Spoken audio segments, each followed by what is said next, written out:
বলার কিছু নেই। প্রত্যেকটা ঘরে ঘরে মমতা ব্যানার্জির কিছু না কিছু উন্নয়ন আছে, উন্নয়ন থেকে আপনারা বিবেচনা করবেন। আর আপনাদের 7 তারিখ ভোট খলিল ভোট দিয়ে আপনার 1 নম্বর ভোট আনতে যাই হোক, আপনারা অনেক কিছু পথসভা থেকে আমরা অনেক কিছু আমরা ভোটের বলার জন্য আমরা এখানে উপস্থিত হয়েছি।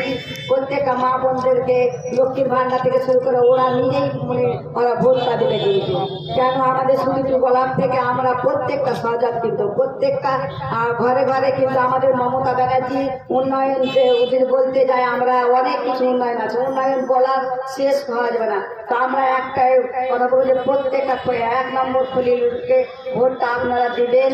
আর আমরা ইমানি বিশ্বাসের নেতৃত্বে আমরা সংগঠনটা করি, আর সংগঠনটা করি আমাদের এখানে সবাই সবাই সংযোগ করে আমরা ভোট